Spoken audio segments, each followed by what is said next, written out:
Dr. Rex Marco is a devoted meditator who has difficulty engaging with one of core aspect of meditation practice. When it becomes the object of focus, it helps to steady the heart and mind, the sensation of his own breath. In 2019, a mountain biking accident left Marco with a spinal cord injury that paralyzed him from the neck down. And as with many other people living with quadriplegia, he could barely feel his breath as it entered and exited his nose and mouth. Recently, he gained the ability to better experience these sensations, along with the feeling of his chest and belly rising and falling. But for more than a year following his accident, breath became a stranger to him. Marco, who is trained in orthopedic surgery and is currently the chief medical ambassador of the Christopher Much relaxation with my breath work, he says. I couldn't feel, so I couldn't get present with my body sensations either. So when meditating, Marco began to ignore guided sessions in which he can't participate. That includes body scans that prompt the meditator to track physical sensations, and walking meditations that focus on the feeling of the foot striking the ground. Instead, he uses sound in his environment as an anchor, paying attention to a humming ceiling fan, a revving car engine, a vibrating refrigerator. He's also deepened his self-compassion practice, which requires no movement, even when some of those guided meditations invite the listener to place their hand on their heart. Marco is one of 61 million adults in the U.S. who live with a cognitive or physical disability. Another 14.2 million adults have a serious mental illness, which can impair everyday functioning. For people with disabilities, standard meditation fare can seem exclusionary. Meditation resources, apps, online courses, in-person classes, often make assumptions about the person meditating. A basic set of misguided assumptions that they can walk, see, hear, or it may be impossible to make guided meditations and courses specific to every type of lived experience. Still, people with disabilities say they'd welcome content that caters to their needs, not to mention more inclusive language.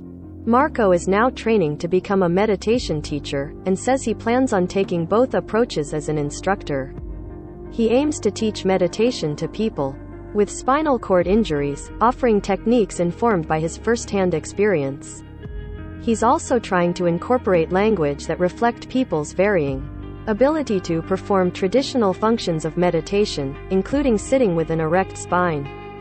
Even though I can't bring my hands to heart center, says Marco, I can teach it and I can guide them through it. And I can say as you're able to be inclusive for people with limited mobility. When observing thoughts won't work. For years, writer and meditation instructor Jeff Warren struggled to find practices that worked with his attention deficit, hyperactivity disorder and bipolar disorder. Warren found that the traditional practice of trying to observe his thoughts, without becoming attached to them, sometimes backfired and put him in a hypomanic state, which is characterized by intense excitability, creativity, and grandiosity. Hypomania is commonly seen with bipolar disorder. Warren kept trying to observe his thoughts neutrally, a frequent goal in mindfulness meditation, until he decided that enduring these spasms of energy wasn't working. Noticing thoughts remains the backbone of his practice, he says, but Warren now avoids being hypervigilant about his thoughts and feelings. When he senses hypomania coming on, he shifts to a grounding practice, such as walking in nature, gardening, or listening to calming music. In Warren's own guided meditations, available on YouTube, he has spoken about his diagnoses and demonstrated techniques to work with those conditions. His goal is to be inclusive without being confusing. Warren, whose meditations also appear on the Calm and 10% Happier apps, wants to see such digital platforms offer courses specific to major mental health conditions, accommodations and suggestions based on expert insight and people's lived experiences should also be offered. Instructors are typically under pressure to deliver directions in as few words as possible, Warren says.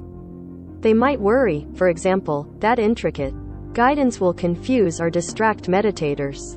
Perhaps mentions of different abilities could come before a guided meditation begins, Warren suggests, so that meditators can make adjustments specific to their situation or condition. There's an assumption of what the typical mediator looks like, and that really needs to be updated.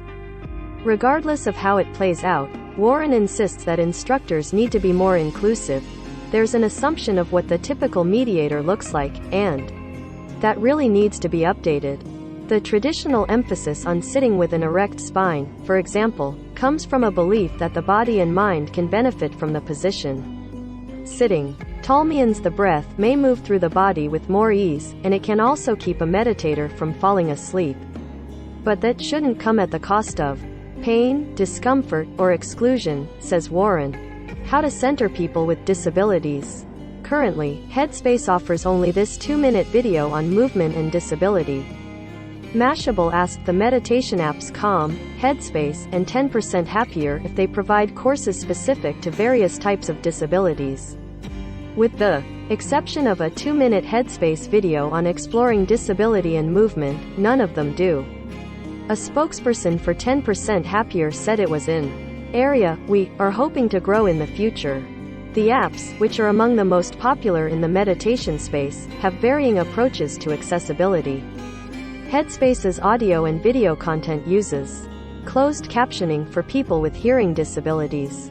Additionally, Headspace is working to conform to the latest Web Content Accessibility Guidelines, a set of standards published by the Web Accessibility Initiative of the World Wide Web Consortium. That will mean users can resize text up to 200%, use Apple and Android screen reader tools, and hear audio descriptions of video content, among other features. 10% Happier's accessibility features include closed captioning for most of its meditations and courses. Calm has no closed captioning nor any other accessibility features. The UCLA Mindfulness Awareness Research Center offers one of the few easily accessible collections of guided meditations in American Sign Language in its UCLA Mindful app. Deaf and hard of hearing meditators face a unique set of challenges.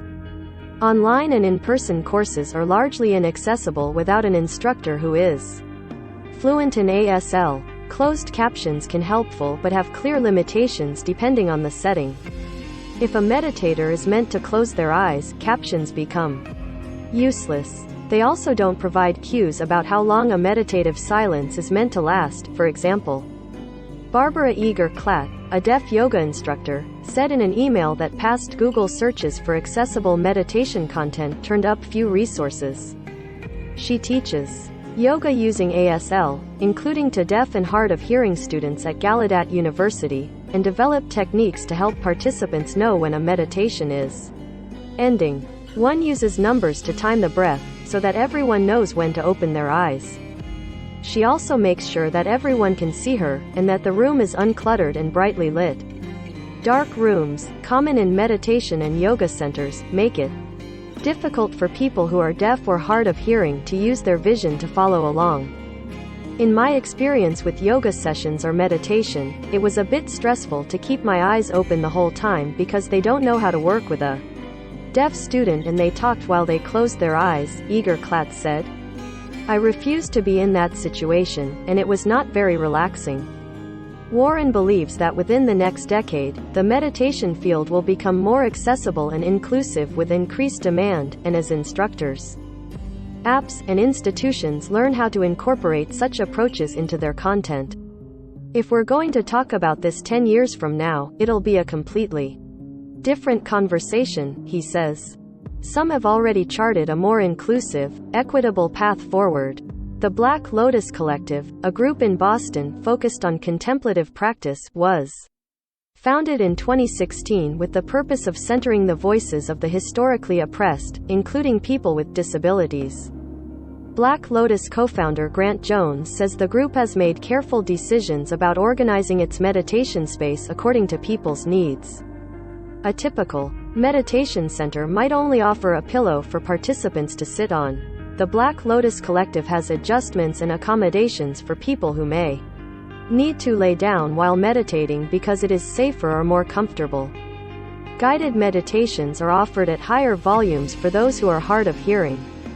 The group's webinars have featured ASL interpreters as well as closed captioning and transcripts. Instructors consider the speed and density of their directions. Too much can mean a significant cognitive load for people who may be hard of hearing or have difficulty following along.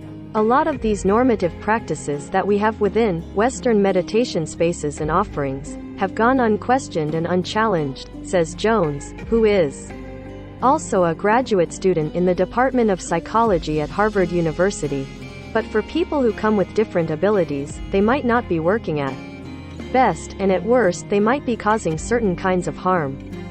We are all invested, whether we recognize it or not, in this journey.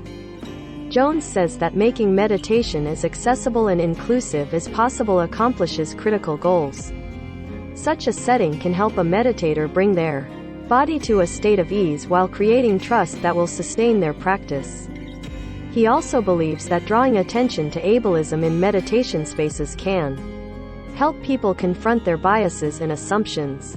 And of course, even those who consider themselves able-bodied have different physical, mental, and intellectual abilities, and may well encounter persistent pain, chronic illness, or trauma as they go through different life stages.